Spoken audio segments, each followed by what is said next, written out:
Alam nyo, totoo lang, bakit mas maraming Pilipino ngayon, mas pinipili na lang nilang rumakit, dumiskate, o kaya magtayo ng sariling business? Kasi nakakabwisit maging empleyado, nakakapikon, nakakaubos ng pagkatao. Sipin mo ha, ginastosan ka ng magulang mo mula preschool hanggang mag-college ka, tapos halos 100,000 na yung ginastos. Yung iba nga sa mga matataas na klase pa ng college pinasok eh. Sa mga matataas na klase pa ng university. Di ba yun, yung mga nagastos mo sa mga projects mo, ang laki! Tapos ngayon, nakagraduate ka na, mag-apply ka ng trabaho ngayon. Ang kailangan sa trabaho, kailangan bachelor's degree ka. Tapos putang ina, sahod mo, 350 pesos.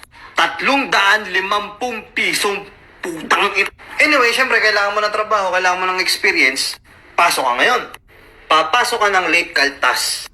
Undertime ka kaltas. Tapos mag-OT ka. Thank you. Wala man lang welcome. Dahil sa totoo lang magalit na ako sa magalit yung mga employer dyan, kung sino man tatamaan dyan. Huwag naman sana tayo masyadong demanding sa background ng mga mag-a-apply sa inyo, lalo na kung ipapasahod nyo lang din naman, magkano lang. Oo, nandun na tayo, yung ibang mga business dyan, hindi pa ganun kalaki kumita. Pero sana man lang, yung requirements nyo, hindi naman sana pang astronaut na yung kailangan ng requirements.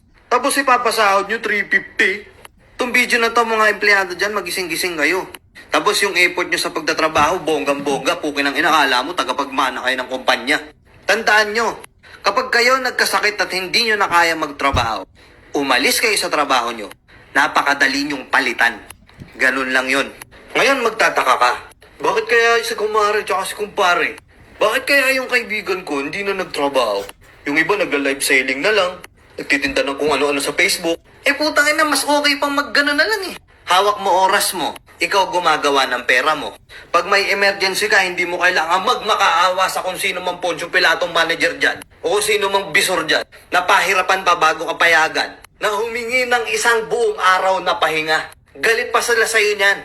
Tapos yung mga katrabaho mo, puking inakala mo yung sahod, 10,000 isang araw. Sobrang papansin. Galit sa'yo pag wala ka, tapos pag nandiyan ka, galit pa din. Putang ina. Para tuloy nangyayari dun sa trabaho, hindi na pagalingan eh. Pasipsipan ha. Okay, alam ko marami magagalit dito sa content ko na to. Pero gusto ko lang maunawaan nyo na sana yung effort nyo sa pagtatrabaho, inaayon nyo lang sa kung magkano yung sahod nyo.